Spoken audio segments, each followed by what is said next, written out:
Okay, and we're live. Okay, welcome, David. Hey, how you doing, Andrew? Good, good. How you doing? Good. I'm trying to figure out. I moved into a second home in Florida, and for whatever reason, the lady didn't put a light in the middle of the room, so I'm trying to use like these lamps. Oh, yeah. Ghost story yeah. time. Looking good, looking good.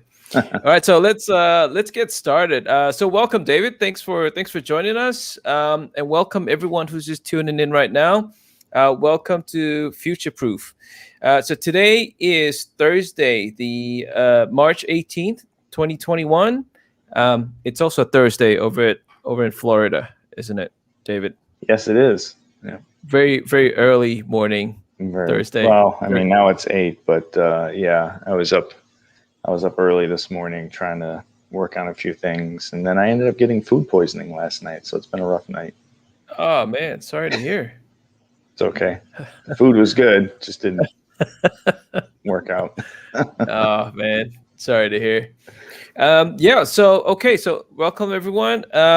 As usual, I usually report the number of COVID cases in Malaysia. We have 1,213 new cases, and the highest being from Selangor. That's actually the state that I'm in. Okay, so everyone that's just joining us, we're just doing a mic test. Make sure everybody can hear us. Let us know if you can hear us. Put in the comment section below. Thanks. Okay, as mentioned, very, very special guest to get David Schwartz, the project director of the Litecoin Foundation, here with us tonight. And so please welcome David to the show. So at this point, I'm just going to pause for a little while and tell everyone that's just joining us, look, if you're tuning in on YouTube, click on the bell icon, right? Choose all so that you're notified each time. Thanks, Kinseng. Thanks for confirming. Yeah, so follow us, like us, and tag your friends, right? If you're just joining us, tag your friends. Let them know that we've got this. We've got our very special guest on tonight. So tag your friends if they're interested. Okay, so tonight we're actually going to talk about one of my favorite coins, right? And I've been a Litecoin bull for a while. One of my favorite coins is Litecoin. The ticker is LTC, right? It's also one of the oldest coins around, right? It was from 2011, right? So it's one of the oldest coins around. It's been in the top 10 throughout the entire time, I guess. Yeah, I think there was like maybe a couple of days where it dipped under, but right. Other than that, it's been, yeah, the top 10. Yep. Nice. It's it's one of my favorites because a lot of people who are new to crypto, they get into crypto and they're just trading it, right?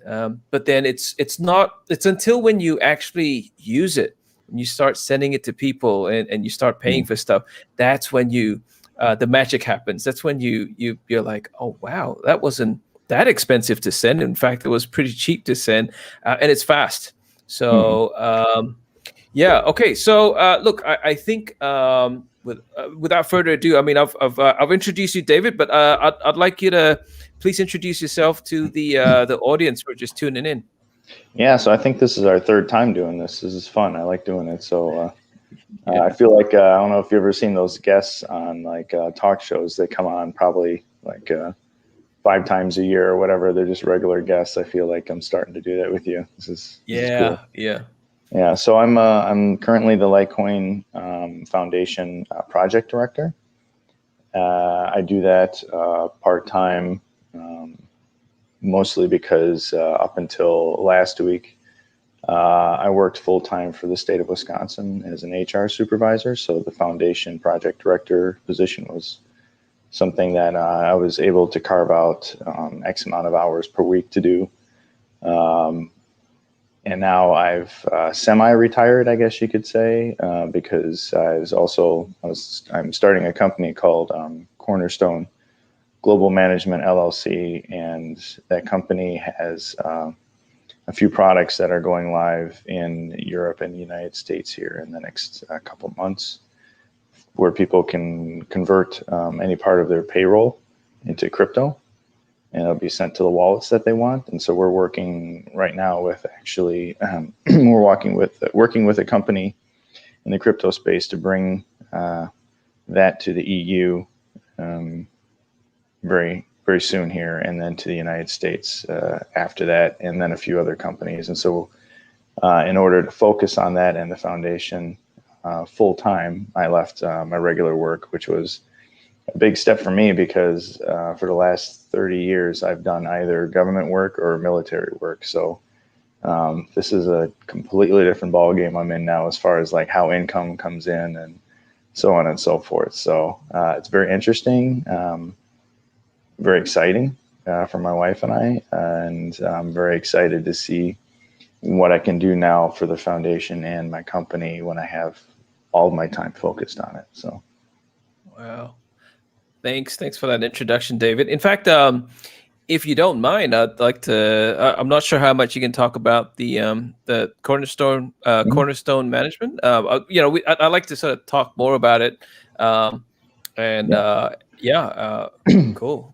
So yeah. Yeah, go ahead.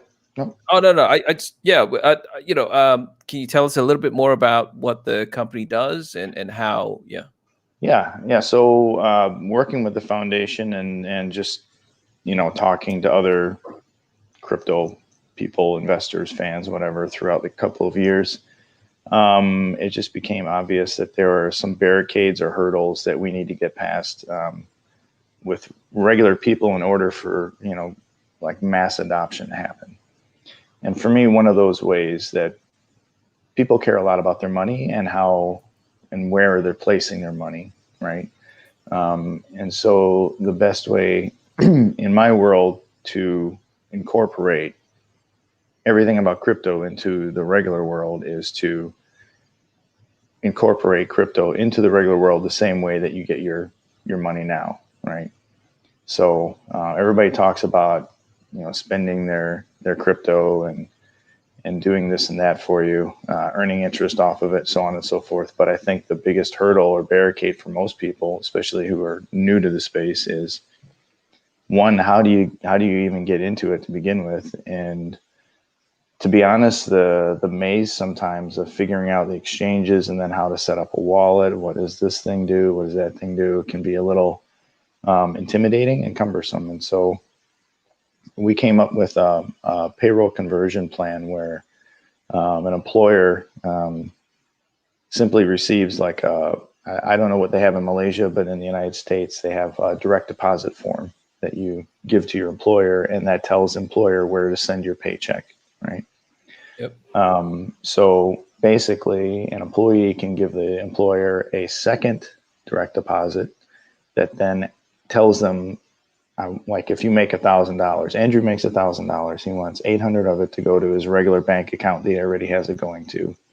And now he wants to divert 200 of it every month over to this other bank account that's going to then convert it to crypto and then send it to the wallets that he owns, right?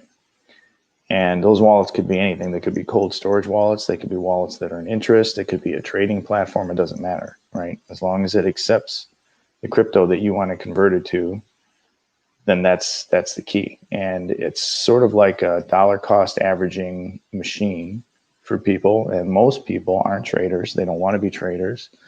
And most traders don't even successfully make money on a regular basis. The majority of them will still lose money over time if you were to average it out. So dollar cost averaging is the best way for a regular person to basically buy and hold and forget about it until they're ready to either sell the coins or do something else with them, right? Like maybe use them to purchase something. And so for us right now, there seems to be more of a need for places in order to bring in crypto into a person's world than people actually trying to spend it, right? As much as we'd like to, especially for Litecoin, we'd like to say people, spend your Litecoin because that's what it's for. Most people are buying it and holding it. So to find more ways in order to allow regular people to not have to go through the complicated process of opening up an exchange account, so on and so forth. Really, all they'd have to do is, have a wallet of some kind. And I usually recommend something like a Ballet wallet, which is really easy. It's made by Bobby Lee. He's been in the space for a very long time. He actually started the first Chinese crypto exchange. I think it was called BTCC. He ended up having to sell it, but he started a Ballet wallet that's very easy. You don't have to go and write down a bunch of keys or any of that other stuff. And that's a good starter wallet for somebody, right? Or if somebody already has a wallet, then you can just send it straight to that. So really all they have to do is sign up for the program, give this direct deposit form to their employer. This amount of money goes over into this bank account that we've created for them. And on the website, they tell us ahead of time, I want out of the $200. So Andrew says, I want $100 to go into Bitcoin and $100 to go into Litecoin. And then I want that $100 of Bitcoin to go to this wallet. And I want the $100 of Litecoin to go to these two wallets, right? And then you can divvy it out however you want. And that's it. You don't have to do anything else, because on a normal exchange, you go on there and you have to manually buy, and then you have to manually move it, and then you have to, all these different things. And we basically cut out all the middleman stuff. We work with an exchange on the back end. So that's taken care of. And then we have some very large multi-million-dollar players in the background from the banking and the payment space that take care of the finance side. And so all those pieces are taken care of for the person ahead of time. We're basically putting it all together in a basket and saying, what do you want? And then it just comes out the other end like a pipe, and that's it. That's really cool. So essentially, you'd be working with all the employers, and then they would then provide this options to their staff. I mean, they can, sure. This is, we also created it so the individual is the one in charge. The employer doesn't even need to know it's for crypto, because they're paying them in dollars or whatever their fiat is. The person is receiving it in the fiat. And once it gets received into this account, then it's converted. So the tax implications for everybody, nothing changes, right? So no new tax things have to be done, nothing, right? And the employer, all they know is they're sending money to this account and money to this account, and that's it. So they don't have to worry about crypto. They don't have to worry about how it affects their company. The employee is receiving it in their fiat, so they don't have to have any change in their tax implications when they do their taxes, other than when they maybe sell their crypto, right? It works out for everybody. So it's good for employers to encourage their employees to take advantage of this, but it's just as much geared towards an employee being a sovereign individual and just handing over this direct deposit form to their employer and going onto the website and setting up an account. Cool. That's really cool. It's kind of like you get paid. So you still get paid in the fiat currency, except you're allocating the money that comes in, and you start saving them in foreign currencies, right? Technically, it's in Litecoin, Bitcoin, whatever. Right. Cool. Yeah, so I mean, they happen at the same time, so it's on a payday, and there may be like a potentially a 1 or 2 day delay simply because of financial regulation and rules that may say you have to hold it for 24 hours or 48 hours or whatever. But in theory, you're getting paid both of them at the same time, because it starts out as this, and this one's just going straight to that bank account, and this one just takes one extra little step before it ends up over to the wallets. But you're doing that, you're basically paying yourself in crypto every payday just as much as you're paying yourself in the regular fiat, so you can take care of both worlds at the same time. That's fantastic. That's fantastic that's like it if you think that, like, when is crypto going to become mainstream? I mean, this is a fantastic service to actually enable it to bring that into mainstream. Yeah, and like I said, you don't have to worry about the exchange or whatever else. That's all taken care of for you. It's a very large, reputable exchange, and I think the coolest part for me is the program itself. The platform we've created is agnostic, which means that it's not dedicated to any one specific wallet, right? So like, if you look at exchanges now, they say, you can do an automatic ACH pull every month from your bank account and buy $50 worth of Bitcoin every, week, 2 weeks, a month, whatever it is. But you have to set that up, and it's going through that specific exchange. And then you have to, if you want it to go to a different wallet, you have to manually move it there, right?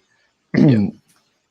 What our product does is it makes all of that independent of all wallets and exchanges. As long as we offer Bitcoin, Litecoin, and Ethereum are the three that we start out with, because those are the three bellwethers, and those are the ones that basically have been around in the space for the longest and have been the most trusted and tried cryptos. So very reputable. Everybody knows them. Everybody knows that they're trustworthy. Okay. So what you end up doing is we can work with a wallet or some type of a company that has wallets within it, right? And have our platform integrated into their wallet or their company, so that it's a part of their service to their customers. Or the customer itself could independently set up this dollar cost averaging mechanism and send it straight to that wallet, and the wallet doesn't even have to be involved, right? So it's the best of both worlds. You can either have wallets who say, I want to be a part of this, I think it's pretty cool, let's incorporate it into our platform. Or if they don't, the person who's buying the crypto can still move it into that wallet automatically every paycheck, even if the wallet doesn't have that service provided. So I think that's a pretty cool dynamic that you don't normally see. Yeah, that's really cool. Okay, so let's talk a little bit. Let's talk a little bit about you, David. Like, how did you find crypto? Like, at what point in your life did you discover crypto? I assume it's probably Bitcoin first, and then you kind of went through. Yeah, can you share that with us? Well, I had read about it in the military, but you're talking like 2011, 12, 13, and at that point it wasn't anything positive you were necessarily hearing. It was about how it was being used on Silk Road, and then Mount Gox, and all these other things were going on. And being in the military, I didn't want to get in trouble for anything. I had a top secret clearance, and so for me, reading about it, I was like, well, it sounds really interesting, but that's not something I can get into. And so it just sort of, went on. And so a few years later, I think it was 2016, I was invested in a stock that ended up having John McAfee become the CEO. And he talked about making it where miners, they were going to end up do a lot of mining, Bitcoin mining. And so the price shot up from like a quarter to $4 something. And so I was kind of like, wow, there's this Bitcoin thing, and it seems to be getting more popular. But it took me another year after that. So it took me August of 2017 before I actually bought my first bit of Bitcoin. Dipped my toe into it because I realized that the stock market, even at that time, was bloated. And I just couldn't imagine how it could continue going beyond where it was at that point. I think it was at like 18,000, right? I'm like, I don't understand how this is possible. So I thought about taking some of the stocks that I had and putting it into Bitcoin. And so then after I started with Bitcoin, I started reading about these other cryptocurrencies. And at the time, there wasn't as many. I mean, it was probably about 1,200, which at the time was like amazing. You're like, holy crap, how are there 12 different tokens and whatever else? Now it's over 5,000 or 6,000 easily. Yeah. And so I was reading about them, and I realized that Bitcoin was looked at as gold. And I also knew just through history that gold was normally hoarded. It wasn't something that was necessarily spent. I mean, people painted it on their walls and pillars, and it was used for all kinds of stuff, but as a value, not as something like if you just take a regular blue paint, it was to show how rich you were, right? Yeah. How well off you were. And so gold was looked at as something that was hoarded, and silver was used as something that was valuable, just not as valuable as gold.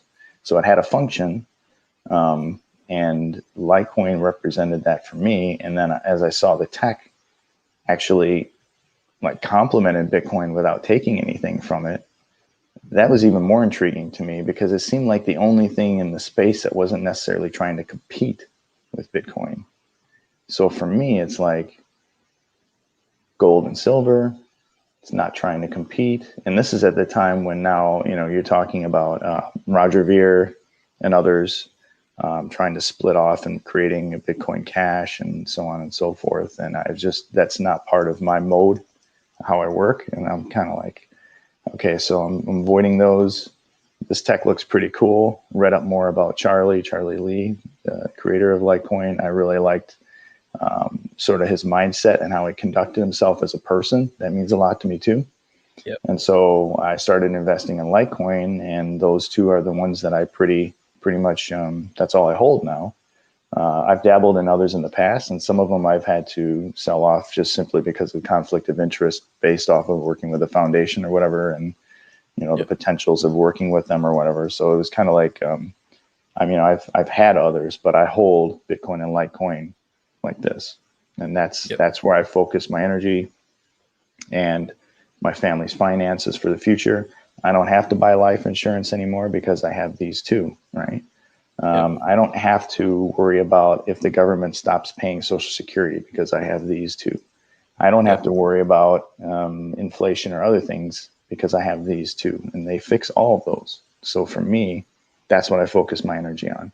If I have the opportunity later to look at a few other things that can help my family and myself and maybe the world in general, I'll probably get into those too. But for right now, it's Bitcoin and Litecoin. Yeah, I think we for me, I remember reading about Bitcoin. I think it was in around the 2013 or so. Mm-hmm. And then I bought my first Bitcoin in 2014. At that point, I used it up on all the online services that I could find, right? VPN services and whatnot. And then I went on this website that told me where I could actually spend Bitcoin for something physical in the physical world. And so I spent the rest of all my Bitcoin on sandwiches. There was this sandwich place that made really good sandwiches. and I just found it really cool that I could just send a Bitcoin and I got my sandwich. And that was that. Like I spent it all in 2014. And then I kind of gave it a rest, and I didn't come back to it till 2017. So at the beginning of 2017, I guess, Bitcoin was at $1,000, and it was kind of just taking off, right? And I remember my brother calling me. So I was living in Australia at that time, and he gave me a call and says, "Hey, are you still in the Bitcoin?" I was like, yeah, kind of. I spend it all, right? He says, well, take a look at it now, right? Like things are heating up. And I was like, yeah, okay, I'll do it.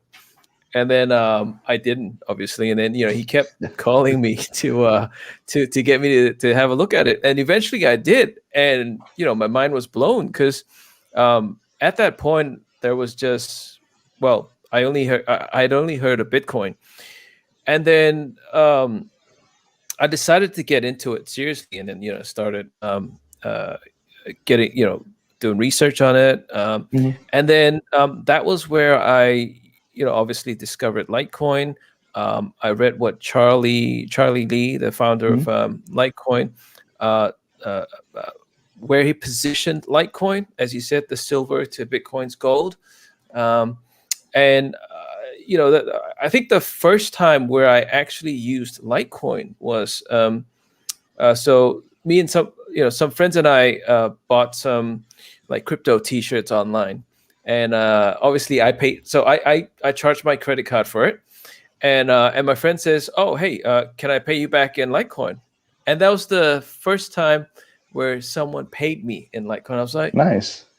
I was like, oh yeah, you can, pay me in Litecoin, and that was the first time I got paid in Litecoin, and I guess I still remember it pretty vividly because that was that point in time where your mind clicks and says, well, yeah, you don't have to pay me in cash. I'll take Litecoin. Yeah, I'll accept Litecoin. And that was that. Like there was no looking back. And the fact that Litecoin, as I said, like a lot of new people coming into crypto now, they, the only interaction or experience that they'll have is trading it on an exchange, whether centralized or decentralized.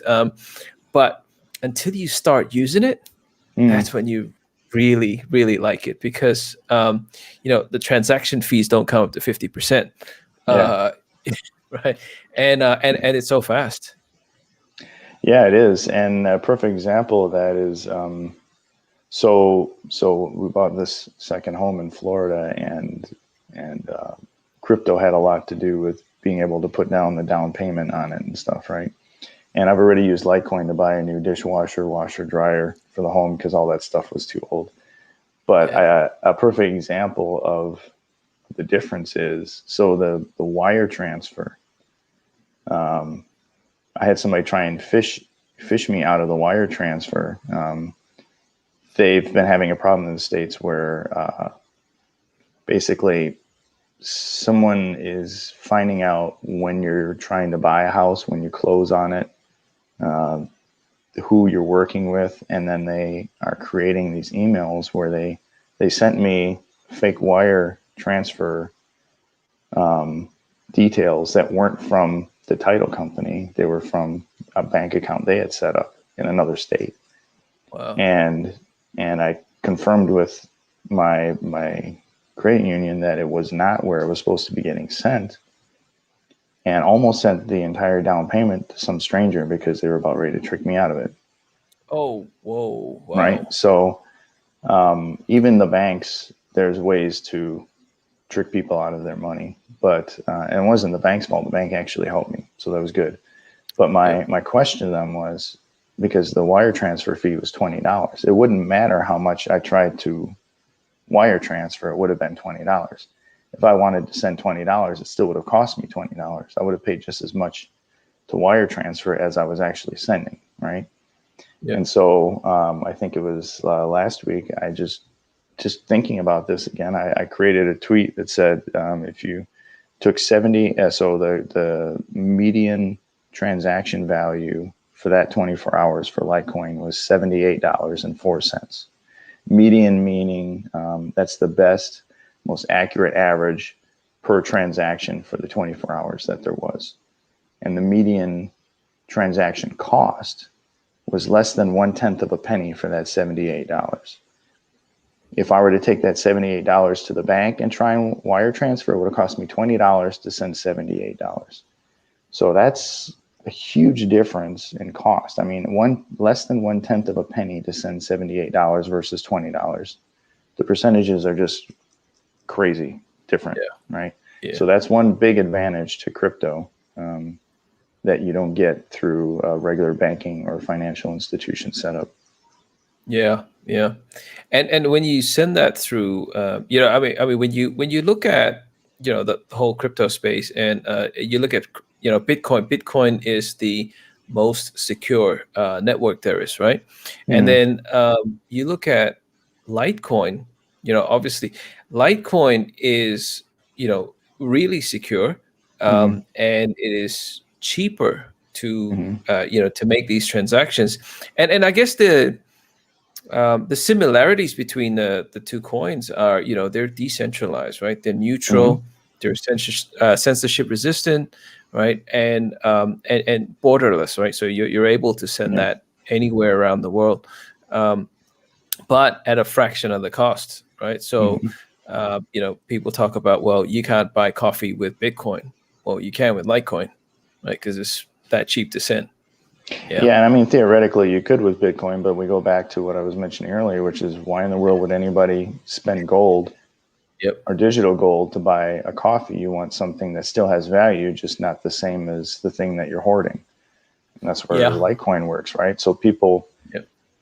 That's the perfect use case for it. And I mean, I've sent and received Litecoin globally from all kinds of different people. Right now, myself and a friend of mine who work at Cornerstone, we actually have been talking to Danielle Monet, who is, she used to be a WWE wrestling star.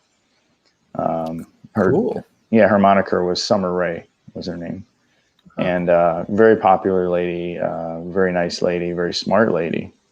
So we've been having calls with her on a almost weekly or bi-weekly basis, just educating her on crypto, Bitcoin, Litecoin. She asks questions about everything from NFTs to whatever, right? She's really, really gone down the rabbit hole hard, which is fun. So, nice. but I sent her a little bit, and she was just like, first thing she said was, "Oh, so it's like Venmo." Yeah. And I'm kind of like, yeah, I suppose it is, but in reality, it's kind of not either, because there's no third party involved, and that's, that's probably the part. It's great that she was able to associate them together, but at the same time, at some point you got to make sure they understand the difference is there is no third party. She gets that now, right? Yeah. And she's like full blown researching and watching things and reading now, and it's just really fun to see that happen. And we've been able to do that with other people, but that's a person of influence that then can turn to her fan base and be able to say, hey, look, this is some pretty cool stuff that can help you personally. I want to be able to help you, so I'm going to let you know about some of these things. And that's kind of like where it's starting to head now with her, is she wants to now turn around and be able to do the same to anyone who's willing to listen on her end. So I sent her like so much, and then she has to promise me that she'll take some and send it to other people so they can experience the same thing. Because it was like I sent it, and then I'm like, okay, did you get it? She's like, oh, all right. She was showing it. She's like, all right, got it. And that's awesome. It's pretty cool. Yeah. Yeah, that's awesome. So it's that moment, like you said, when you see it happen. Yeah, that's when it really clicks for you. Yep, and that's when you go down the rabbit hole pretty hard. Mm-hmm. Yeah. So Alex has a question. How many people work at the Litecoin Foundation? Do you have full-time developers? So we do have developers that are full-time. It depends on what's going on at the time, though, right?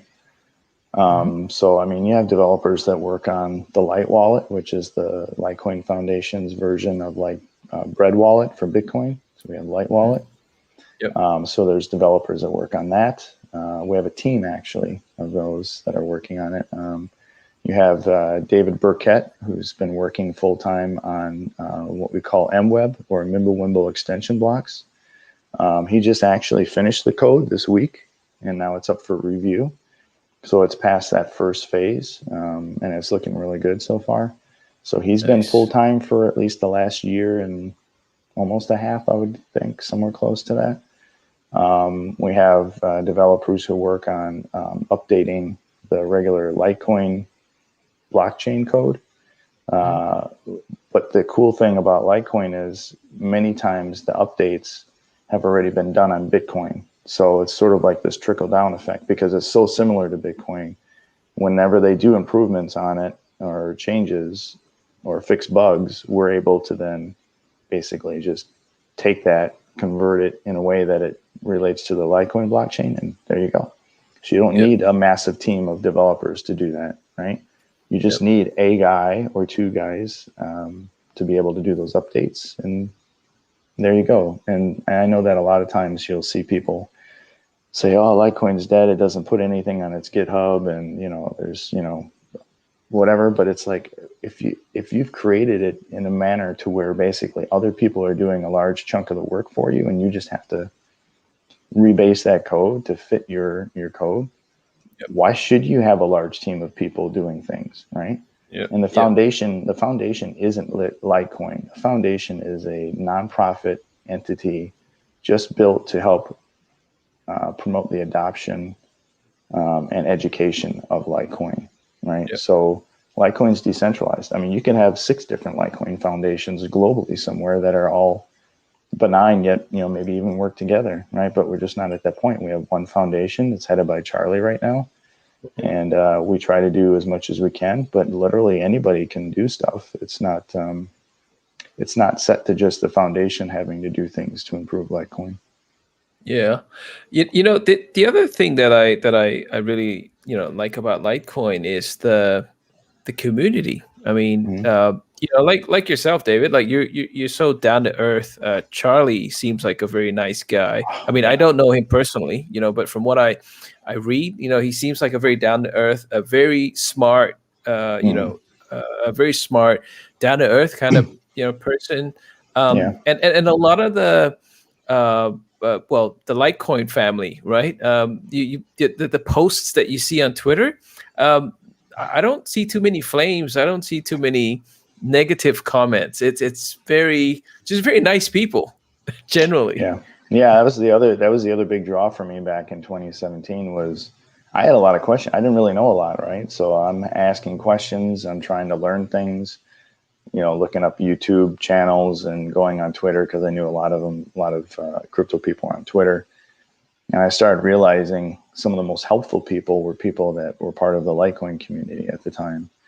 And that really was a positive again for me because I'm looking for character. I'm looking for integrity. I'm looking for something that's not trying to take my money. Yeah. And you're there. If you say you're there for the good of everybody, but you're not doing that, you're just self-serving, then that's not something I'm really into. But it seemed like a lot of the people in the community really were out there to help others and educate them and let them understand what it was. So that there's almost this culture within the Litecoin family, right? That's kind of just out there to help. And hey, I've got a question from M. Gill. What do you expect from Litecoin with PayPal, with the PayPal acceptance of it for transactions? I'm expecting probably two things to happen. One is depending on how many transactions actually occur on PayPal, which I think is going to be pretty significant. Because when you say that they're going to open it up to hundreds of millions of users through that and Venmo, you're going to get a large percentage who will end up utilizing it even just out of curiosity, right? But what that does is most people don't know that PayPal actually purchases all of the Bitcoin and Litecoin and Ethereum and Bitcoin Cash themselves, right? And then they hold it like in a pool. And so what's happening is you're not actually buying through PayPal some Bitcoin. You're actually buying some of PayPal's crypto, and then it's being used within their network to pay for things, right? So they still own it that entire time. You're basically buying, selling, and trading PayPal's stash, and then they make money off of it. That's their money. That's their revenue mechanism that they use. Is that a bad thing? I mean, that's pretty much what every third party kind of does with dollars too, right? They have a certain amount that they need to use and for settlement, but otherwise you're using whatever they have on hand, unless it's something like a bank debit card, something like that. But basically, PayPal will need to then buy more of the Bitcoin and the Litecoin and the Bitcoin Cash and the Ethereum over time to satisfy the amount of users actually using it. And then over time, hopefully you'll be able to use it outside of the system as well, like take it out of there or whatever else. But for right now, it's like you buy it, it's theirs. You're just holding on to what's theirs. So it introduces a lot of new people into the space, which is always a good thing. But it is not a hold your keys, hold your crypto kind of thing. It's they have the keys, you're using their crypto sort of a scenario. So as far as transactions, I'd like to see how that actually spikes up, but I don't know how you're going to be able to necessarily see all of that if it's within like one wallet, right? Because normally you're seeing transactions happen from one wallet to another. I'll track that a lot personally. I'll go on to different websites and you can see how many transactions are happening within a day, what's the size of them, whatever. But the PayPal wallet will then look like something similar to like when an exchange has a wallet for Litecoin. So like Coinbase has a Litecoin wallet. There'll be some significant number of it, the Litecoin's on there. And everything's done within their ecosystem.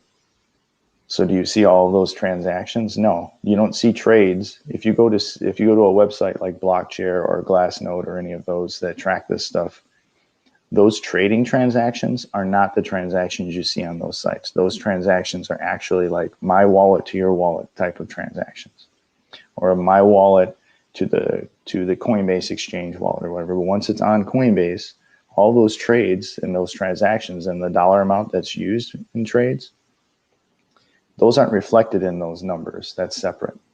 So I always try when I put out posts, I'll try and make sure people understand that when I say transactions in a day, money sent in a day, that those are actual transactions and not what you see trading volume. That's totally separate.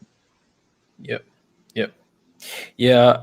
One of the, how I first took notice about you, David, was your really cool data-driven posts on Twitter. And I just loved it because it was factual. It was very informative, and it just tells you what's actually happening on the Litecoin network or the blockchain. Yeah. That was really my goal, because unfortunately you have a lot of people that spread misinformation intentionally. And so I just really got fed up with it. And I was like, even if it's bad information, it's information that should be factual and unbiased. And so why don't I just start putting out some tweets that sort of capture what's happened in the last 24 hours, and it's sort of expanded from there. I'll show like graphs over the last 3 months. This is what's happened or whatever else, but it helps the community. I've had people tell me, sometimes I wonder if it's really worth it until I see your tweets and I see how the growth is actually happening and the amount of people adding wallets is actually happening and all this other stuff. And it makes me feel like I am pushing for something that's actually working. So that makes me feel good. Yeah, that's good. Hey, so let's talk about Mimblewimbo extension block. Mm-hmm. So as you said, as of this week, the code for the Mimblewimbo extension block was completed, and it's now being peer reviewed and audited. Can you tell the audience what MWeb is? Yeah. So one of the last things that Litecoin, like the major things Litecoin needs to work on, is what they call fungibility. I didn't really know what it meant either for a time, but fungibility necessarily means like if you have $1 and $1, they're the same, right? $1 is $1 regardless. That's fungibility. Regardless of whether it was used in drug deals or whatever, right? $1 is $1. What happens in the crypto space is, especially with Bitcoin, since there was some nefarious stuff that had happened early on with Bitcoin, you have what they call tainted coins, which are coins that were used in maybe a drug deal or used in human trafficking or whatever else. And they're, because you can track all the transactions. So those coins are sort of like earmarked as dirty coins. So maybe you're not able to actually get what it's worth for that Bitcoin, which is why newly minted Bitcoin are like the top priority for some people, because they know that nobody else has ever really done anything with them. What MWeb does, and MWeb stands for MimbleWimble extension blocks. MimbleWimble being, it comes from the Harry Potter movies, but basically it's like casting a spell. And then extension blocks means that it's not in the main base code of Litecoin. It's like a side chain, which means it runs basically parallel with the regular code. Those extension blocks will allow individuals to send and receive Litecoin without showing like the totals in their wallets, right? Or how much is being sent necessarily. It's a choice, it's an option, right? You can either do it or you don't have to do it.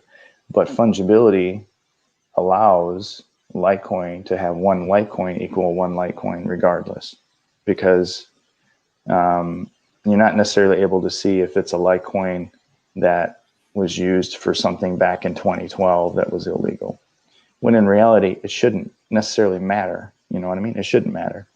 Yeah. And so Bitcoin doesn't have that right now. A lot of coins don't have that. There are some that are like ultra privacy coins. You have like Zcash and Monero, right? And Dash sort of, anyway. So they have coins that sort of claim this privacy thing. What this is an opt-in privacy that basically is like me being able to take $1 out of my wallet, give it to you, you put it in your wallet, and nobody needs to know how much was in my wallet to begin with or how much is in your wallet now. That's what MWeb does. So it's not like for nefarious deeds or any of that. It's a basic human capability to have your stuff be your stuff and mine be mine, and we're able to interchange, and the whole world doesn't have to know how much is sitting in my wallet, right? Yep. That's basically the goal of it, or how much I gave to you. Yep.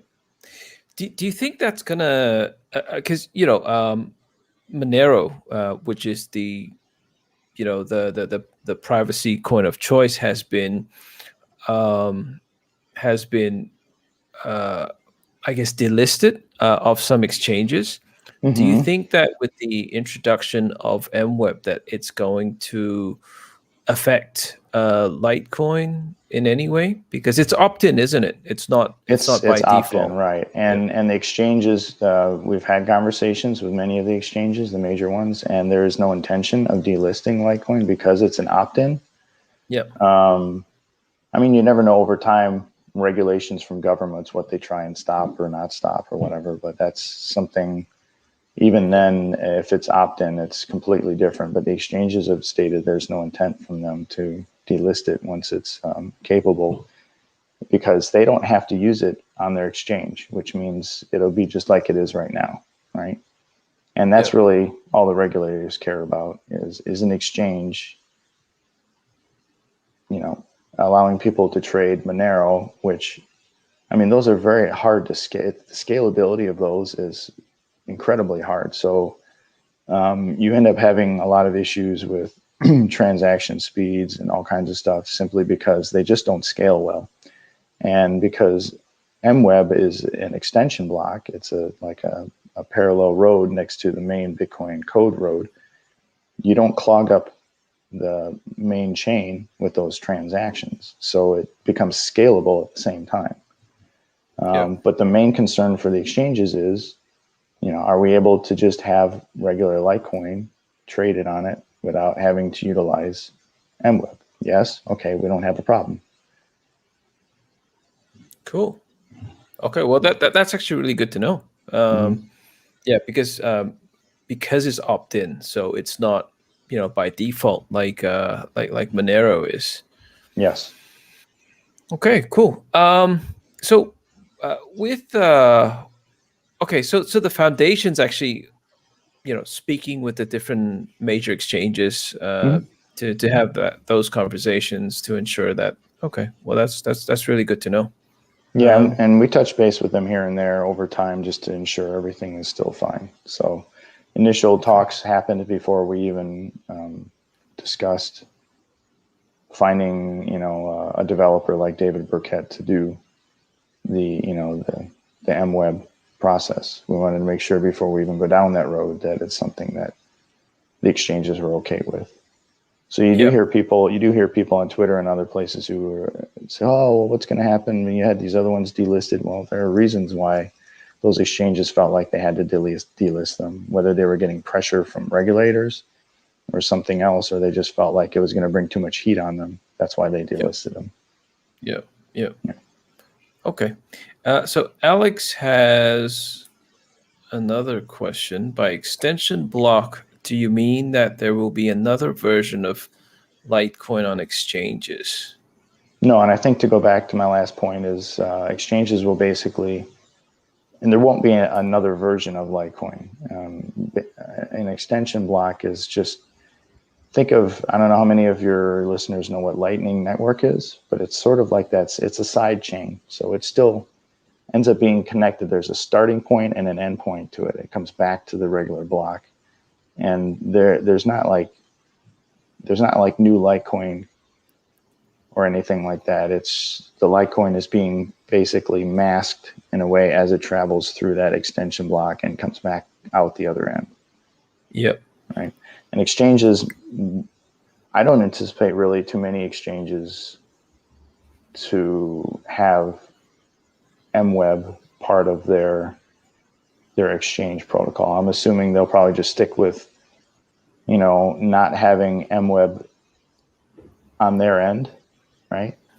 Which means if I have MWeb and I try and use MWeb to send my Litecoin to the exchange, it won't work because they're just going to want the Litecoin to be shown as it is now, right?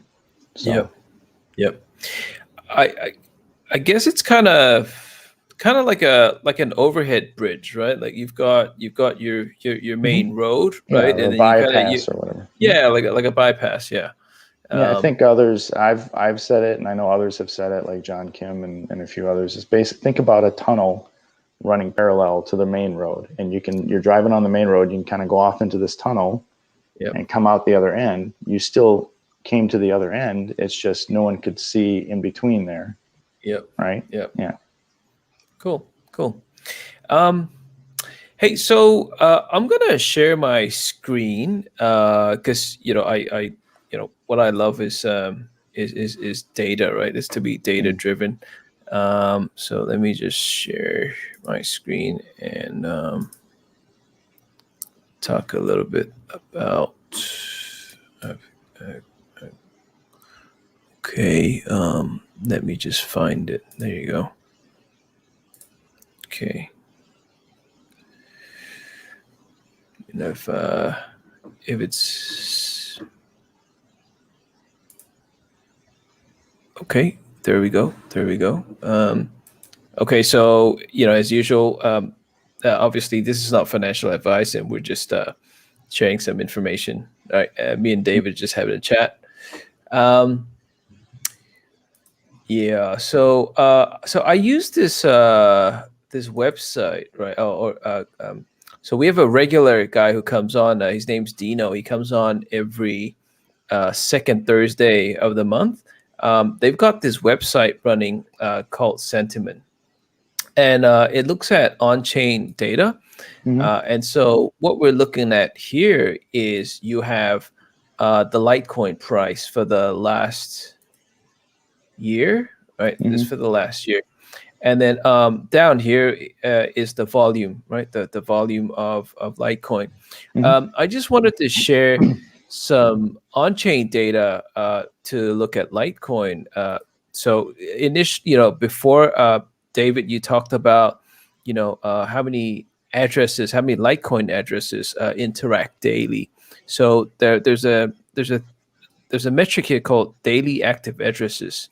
And if I just plot it here, you can see the growth of the usage of Litecoin, right? So you see how much, obviously the price has been going up, but the usage, right? The number of transfers between Litecoin wallets have been going up. And if I put this out to all time, you can just see that growth. What's interesting is back in 2000, well, I guess the end of 2017 and early 2018 was actually the highest ever daily active addresses. Yeah. And obviously back then that was when the price was at an all-time high. So what, $300 and something. And this bull run, obviously, because I see some comments about people wanting to talk about price. I'm trying to avoid talking about price, but but yeah, there's a lot of things that go into price than just transactions, and I think that gets lost on people. But it's understandable. Yeah. And then I guess the other thing that probably want to share is so you got the daily active addresses. And then there is the network value. There's a metric called the MVRV. And usually when you look at the MVRV, that determines how long well, the average, I'm just going to pull this up, the MVRV. So 30 days MVRV, you will see that, so it tells you on average of all the wallet addresses out there that have held Litecoin in the last 30 days, on average, they're about, minus 6.96%, right? Or they're about, they're about 1.8% in 1.8% in profit. That usually indicates very low selling pressure, right? And then obviously over time you can kind of work out, according to Dino, he says you kind of work out, usually when when it reaches a certain percentage, that's when the shorter term holders will end up selling and taking profit, and then it just happens over and over again. And then there's the longer term holders, like say 365 days. Add that here.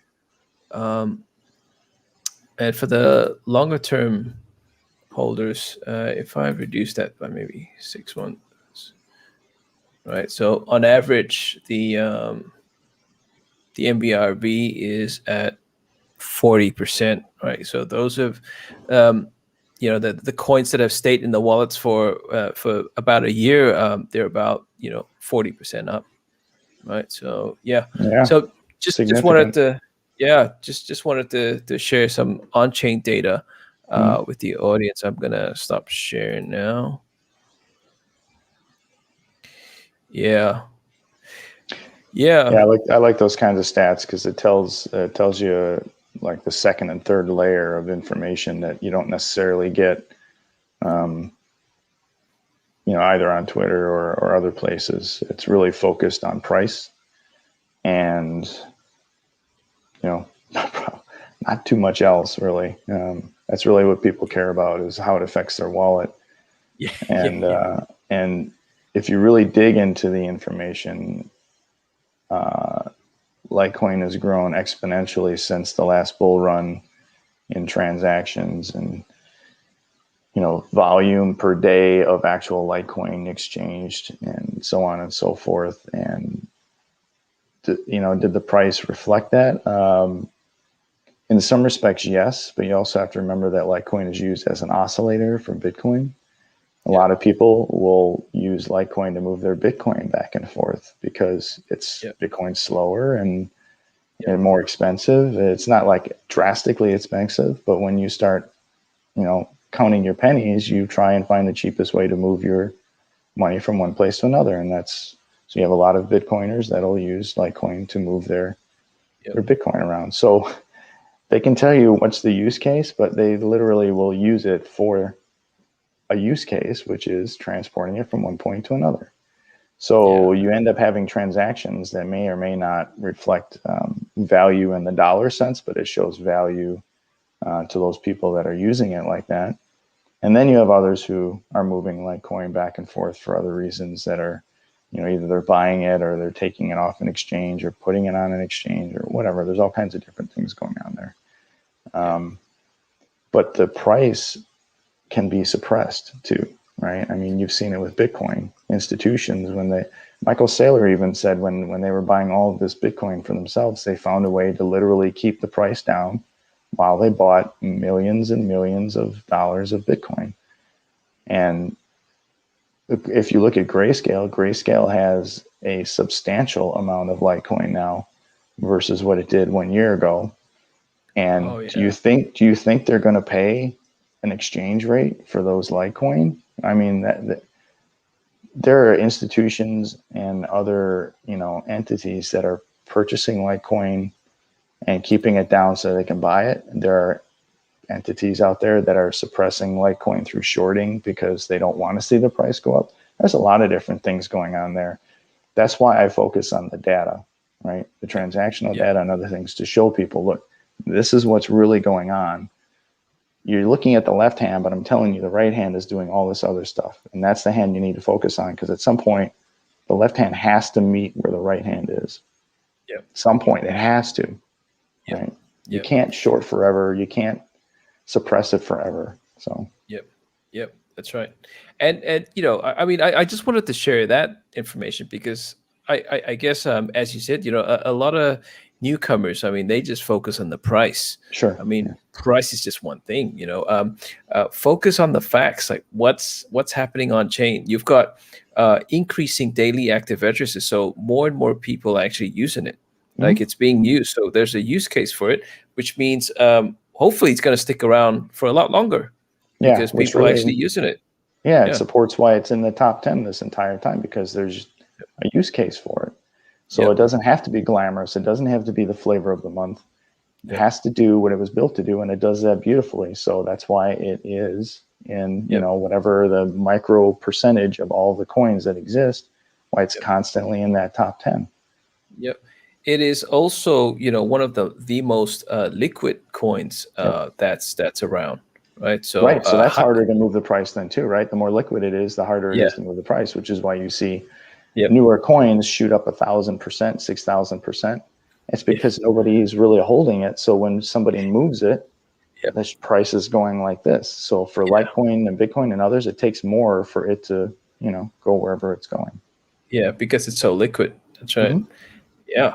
I've got a comment or a question from Alex again. So why are institutional investors buying Litecoin, even though it is more of a payment coin versus store of value like Bitcoin? Example, Grayscale, LTCN, and their 1,400% premium. Well, Litecoin has a store of value as well. That's the beautiful thing about it, is it's basically a hybrid, right? You can have a transactional use case for it, and you also have a store of value use case for it. Because it's built off of many of the same principles as Bitcoin, you end up having many of the same advantages as Bitcoin does versus fiat. Those same things translate over to Litecoin, and institutions understand that. Grayscale understands that, right? They don't come out with a drop silver campaign like they did drop gold, but in reality, that's by their actions, they're telling you the same thing. You can drop silver.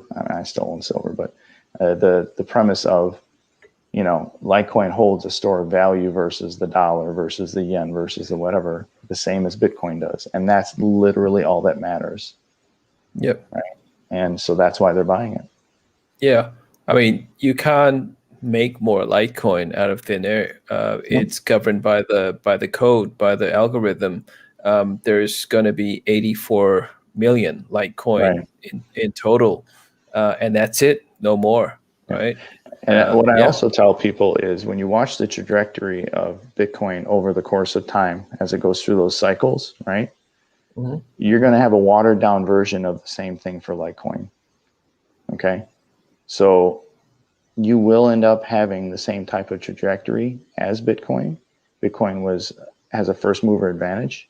Bitcoin is the one that most well-known people will support because it's been around the most and it's the most popular. So that's what gravitates people to it. But you will, if you put them there, it'll be a watered down version of it, but it'll still go through that same process that Bitcoin went through. And many people, I used to get insulted when people said it was a poor man's Bitcoin, but now I understand that's not an insult. That's like it's an opportunity for regular people to get an investment payback to themselves that reflects Bitcoin and won't be as drastic. That will never happen again. What happened to Bitcoin will never happen again, right? But you can get something that's similar to it and still benefit from it through Litecoin. And so you have a four times the amount of coins. It's not the first mover. It's still associated with it, and it does a lot of the same things, has a lot of the same characteristics. So you will get a lot of the same trend over time. And just as somebody bought Litecoin at $1, right? At some point, Litecoin will be worth $1,000 or $2,000 or $4,000. Is that so bad? I mean, does it have to be $4 million like maybe Bitcoin goes to or whatever? You can still do well for yourself with something other than Bitcoin, right? Yep. And for me, that choice is Litecoin. So. Yep. Yeah. Yeah. I think so. When I was observing Bitcoin and Litecoin back in 2017 during that bull run, I noticed that it was positively correlated, as you mentioned, right? Bitcoin goes up, Litecoin follows, right? Bitcoin comes down, Litecoin follows, and I noticed that it would go up, in many percentages more than Bitcoin did in the last bull run. But There's like a ratio cycle yeah, that it goes through. That's that oscillator effect I was telling you about. yeah. And this one, I noticed, I guess this bull run's a little bit different because I guess, with as you said, the popularity or the branding of Bitcoin, Bitcoin seems to be, I mean, they're still positively correlated, but Bitcoin seems to have that much more, oomph behind it. I associate that to the institutional demand that's coming in, because suddenly the institutions are waking up and they need Bitcoin, and they need it now. And so, but then it's only a matter of time when they discover Litecoin, Yep. and then Yeah, that and was then kind of what happened. you'll have that same percentage ratio. Like right now, it's so beat up, the percentage between Bitcoin and Litecoin. You have people asking, I mean, is it going to recover? Honestly, it's done that every cycle, right? It gets just the snot beat out of it by Bitcoin, and then it has these periods, these bursts of ratio, Energy. just explosion, and it just goes insane, right? And it usually ends up finishing somewhere between 1.5 to 2.5% of whatever Bitcoin's value is. And so if you were to take if you were just taking easy 2% of whatever Bitcoin is at, like right now. So let's say we use 60,000. What's 2% of 60,000? It's like $1,200, I think. Yeah. Right. Yep. Yeah. So technically, if it was at 2%, Litecoin would be at about $1,200 right now. But it's in that cycle of it where it's just getting the heck beat out of it. And so I think it's at like, it's like at 1/3 of 1% or something. It's just some insane ratio. It's pretty low. It's probably like an all-time low with the Bitcoin Litecoin ratio. Yeah, and it gets a lot of people down. So that's why you see people on Twitter going, I'm done with Litecoin. I'm done investing in it. I've sold all my Litecoin. And I'm thinking, that the information's right there for you, right? That's right. Unequivocally, unbiased, unemotional information, historical information for you to go off of. I don't know. Yeah. Some people are done with it, and some see that as a purchasing opportunity if you're holding Bitcoin. Yeah. So hey, so in the past, like it was Litecoin that implemented SegWit first in 2017, and then eventually Bitcoin implemented SegWit. Now that Litecoin has the code completed for MWeb, do you think that we'll see Mimblewimbo on Bitcoin? I don't know. You might see something similar to it. I don't think you'll see MWeb specifically, right? Okay. It takes the Bitcoin community, the developers, a very, very long time, intentionally, to come to a decision on what they're going to do next. Because, you make a decision, you go down that path, it's very hard to not keep going down that path once you've started it, right? So they do a lot of deliberation, a lot of debate on those things. And I think some of the core developers don't see MWeb as the answer for Bitcoin specifically, right? They'll probably do something similar if they do anything at all.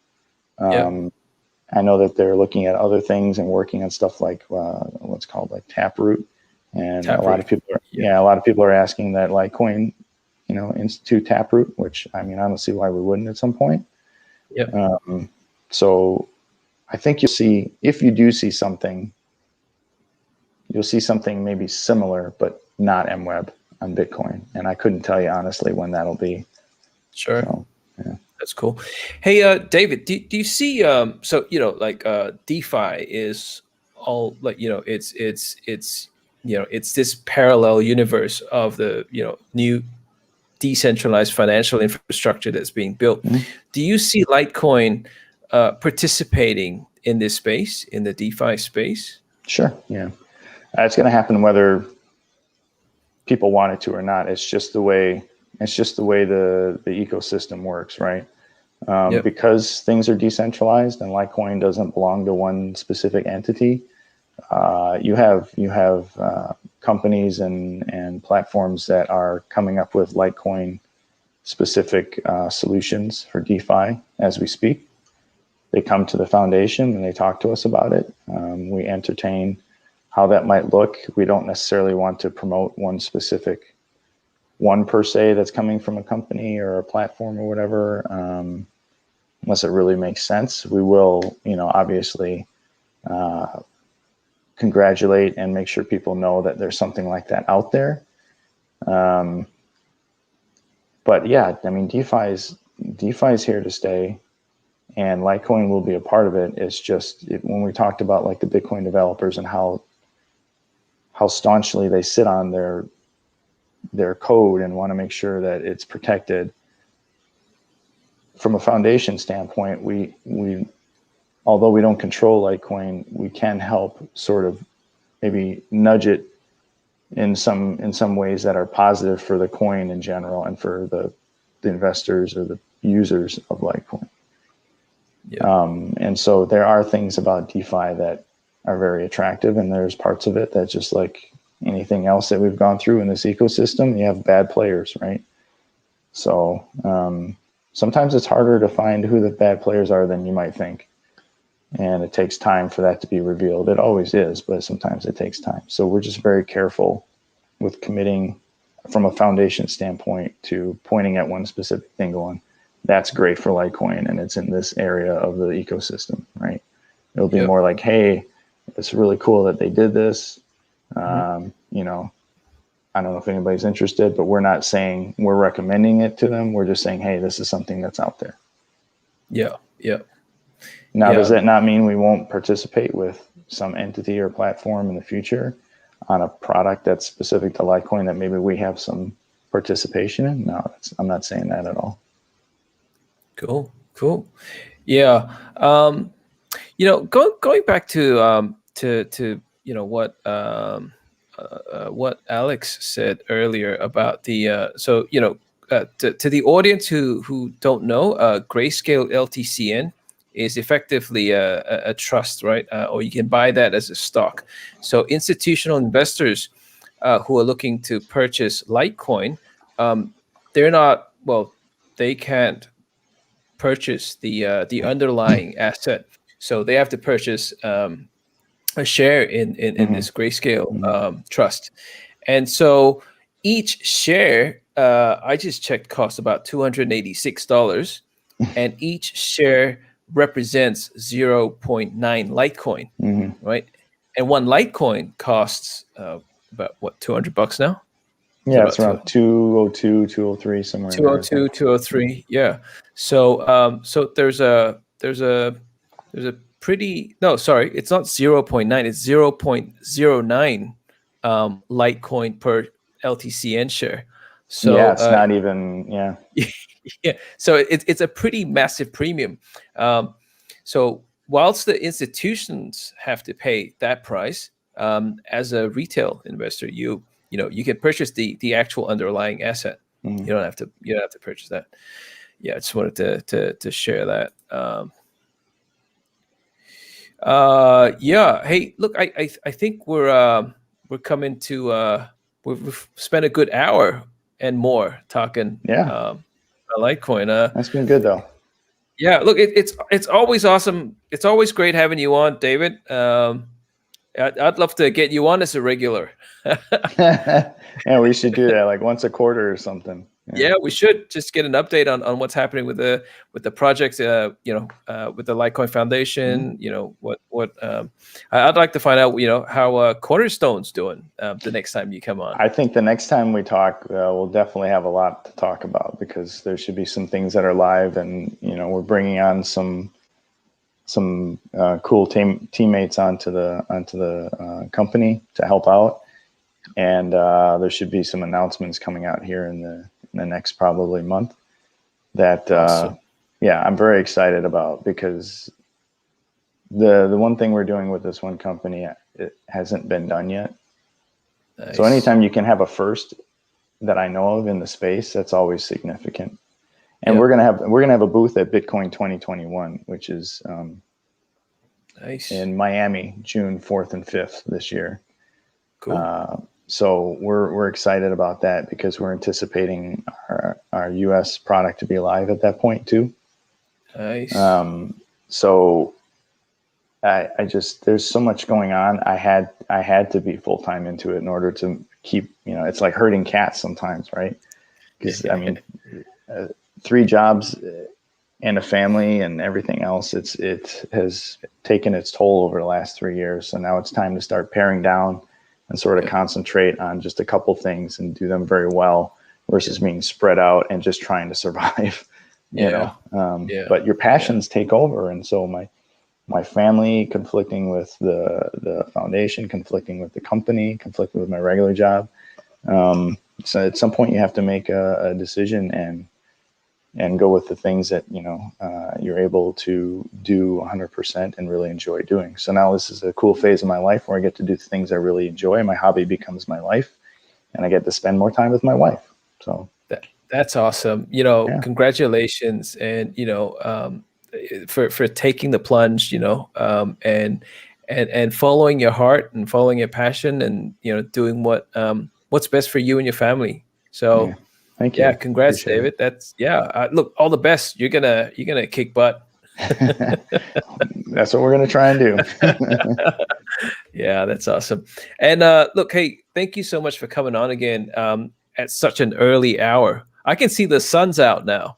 Yeah, now it's a lot better, right? It was darker earlier. Yeah, that's right. Now the sun's out. You can see the wrinkles. Yeah. Hey, I hope you get better from the food poisoning. Yeah, thank you. Yeah. Yeah. And great start to the day. Have a great day ahead, and I look forward to catching up with you again soon. And maybe next time bring Charlie with you. I'll have to ask him. He does less now, but I'm sure, I'll kind of like put him in a headlock or something. I'll bring him along with me. Yeah, that'd be cool. All right. Well, hey, once again, thank you so much, David, for coming on. It was great having that chat with you. I hope the audience got some deeper insights into yourself, what you do, Cornerstone, the Litecoin Foundation, and what's actually happening, and some on-chain data that we've shared, right? Like, I always like bringing like facts and data and insights to the audience. So, and to get people to stop focusing on price. Like price is one metric. There's so many other things. Yeah, if they want to learn more, I try to put out probably 3 or 4 good nuggets a week on information. My Twitter handle is at DaddyCool1991. Yeah. And I'm on LinkedIn as well. So yeah. Definitely connect with David. David's got he changes his avatar daily. I do a lot of Mr. Bean pics. Yeah. Charlie asked me about it. He's like, "Why are you so fascinated? It's almost like worrying me." And I was like, "Well, to me, Mr. Bean is you can use him for pretty much anybody. He's a narcissistic, not realizing social etiquette, sometimes good person, right? And there's a little bit of us in all of those things, and he's entertaining and funny too, right? It's just life. He's just portraying life in a funny way, and I want to make sure that I stay true to myself. I'm a pretty goofy guy, and so that's my way of doing it, is by changing that profile pic. So and it keeps the spammers on their toes. Yes, it does. It's proven to help actually a couple of times now. So. So Yeah, that's fantastic. All right, well, to the audience, thank you for tuning in, and David, as usual, thank you so much. It was fantastic. I hope to have you on soon, and yeah, put Charlie in the headlock and bring him on the I will sure try. All right, well, have a great day ahead. Like it's the day's just starting. Yeah. Yep, sure is. I got to go walk my dogs now. So Fantastic. Nice. all right. Yeah, Talk and to you later. you know, congratulations again. Like fantastic. Like all the best. Thank you. I appreciate that, Andrew. We'll talk soon. We'll talk soon. Thank you, David. Okay. All right. Okay. Bye, guys. Bye-bye. Bye-bye.